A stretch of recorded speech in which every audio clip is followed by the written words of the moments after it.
Shalom, salam damai.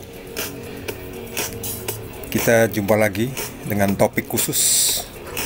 Topik khusus kita kali ini adalah tentang rame-ramenya orang mencoba untuk memboikot produk-produk Israel. Memboikot produk Israel. Produknya banyak sekali. Banyak sekali produknya. Ada produk makanan, minuman, teknologi, pakaian, pertambangan, peralatan, persenjataan. Banyak sekali. Banyak sekali ya. Silahkan di Google. Banyak sekali produknya ya. Produknya bagus-bagus juga. Memboikot produk Israel. Apakah bisa? Perlu produknya tidak?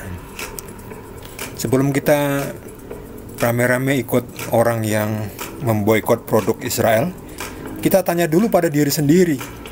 Perlu produknya tidak? Perlu nggak? Kalau nggak perlu, ya untuk apa juga dibeli? Kita tuh harus biasakan membeli produk yang kita butuhkan. Jangan membeli produk yang kita tidak butuh, kita beli. Itu namanya konsumtif, membuang-buang uang kita untuk hal-hal yang nggak berguna.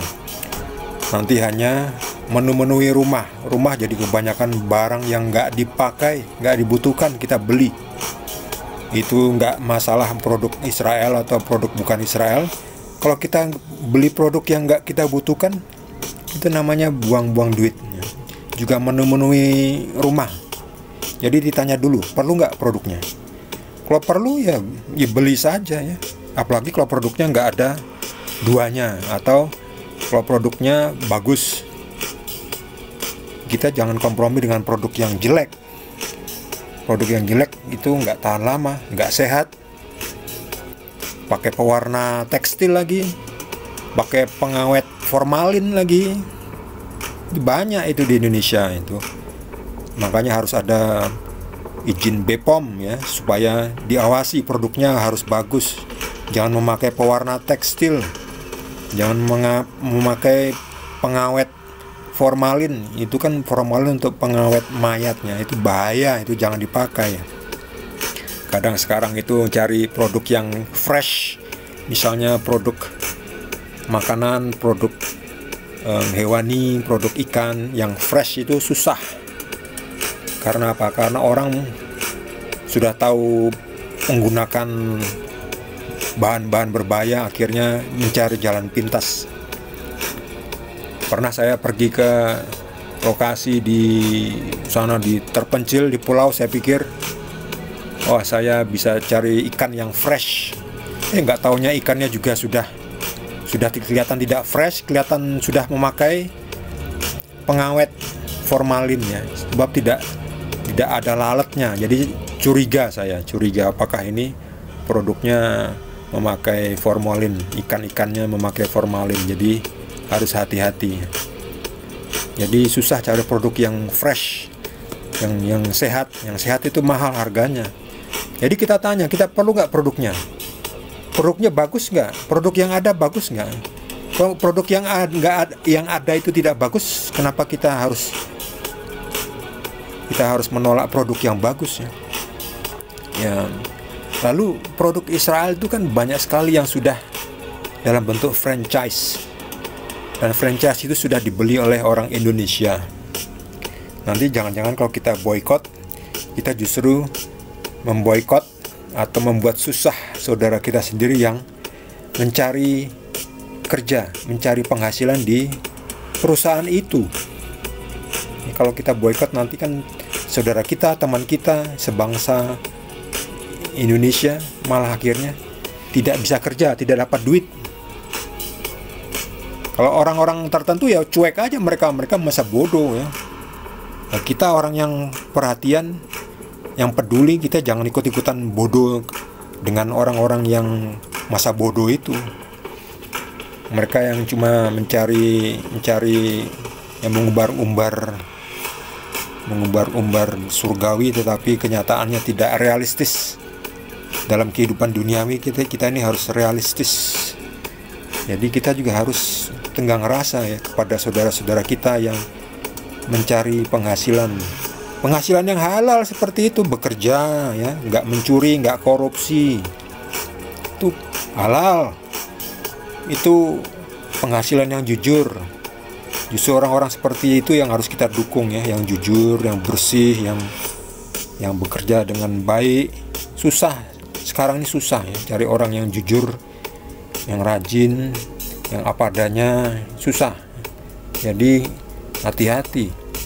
Ya itu ya, banyak saudara yang kerja di perusahaan Israel, maksudnya perusahaan produk-produk Israel atau afiliasinya, banyak itu. Jadi kita juga harus cerdas. Lagi pula apa sih salahnya Israel? Israel itu kan hanya berusaha bertahan. Ya, memang orang bertahan itu kadang diserang ya harus bertahan ya, membela diri. Ya, memang dalam prosesnya itu ada korban-korban yang tidak dikehendaki, yaitu yang tidak sengaja ya. Lalu jangan kita bahasanya digebiah uyah, dipukul rata, disamaratakan.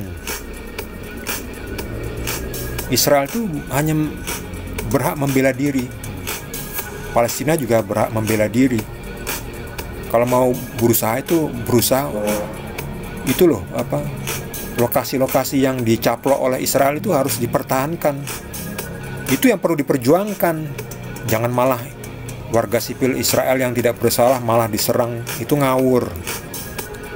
Jadi kalau kita mau berjuang yang pada tempatnya. Lalu ada Facebook, YouTube, Google, Instagram, WhatsApp. Ini kan semua produk-produk turunan ya, yang juga ditemukan oleh orang-orang Yahudi. Apa kita mau melepaskan ini semuanya? YouTube, Google, Facebook, Instagram, WhatsApp. Tiap hari kita pakai WhatsApp. Jadi harus realistis. Jangan jadi nanti kelihatan munafik ya. Kita gembar-gembar ya produk Israel kita boikot, tetapi kamu masih pakai YouTube, kamu masih pakai Facebook. Facebook itu punyanya Mark Zuckerberg, orang Yahudi. Ya, kelihatan munafiknya. Jadi lebih baik kita realistis lah. Teknologi Israel banyak sekali ya. Ya, pesawat itu juga salah satunya teknologi Israel. Jadi memang kita semua tuh harus saling kerjasama. Kalau mau memboikot ya boikot yang spesifik gitu ya. Jangan yang umum. Produk-produk Israel banyak sekali produknya ya, termasuk teknologi, termasuk ya, ilmu, pendidikan. Jadi ya lebih baik agak dewasa gitu ya dalam berpikir. Kalau enggak nanti kita harus naik onta ya. Kalau mau pergi kemana-mana itu harus naik onta. Enak ya naik onta itu ya, nggak menghasilkan polusi, nggak menghasilkan asap, ramah lingkungan. Ya kita naik onta ya bagus juga ya. Tinggal kasih makan rumput, nggak perlu lagi pakai minyak. Pasti nanti bisa mencapai target pengurangan polusi ya, supaya tidak ada climate change. Ya bagus juga itu, naik onta. Baik, saya serahkan semuanya itu kepada Anda semua. Mau boikot apa enggak ya terserah ya. Tapi kita semua juga harus pikir dulu sebelum bertindak. Ya, semoga berguna. Terima kasih. Jangan lupa di subscribe dan juga di like. Kita akan jumpa lagi di topik khusus lainnya. Tuhan Yesus berkati kita semua. Care about what you can't afford.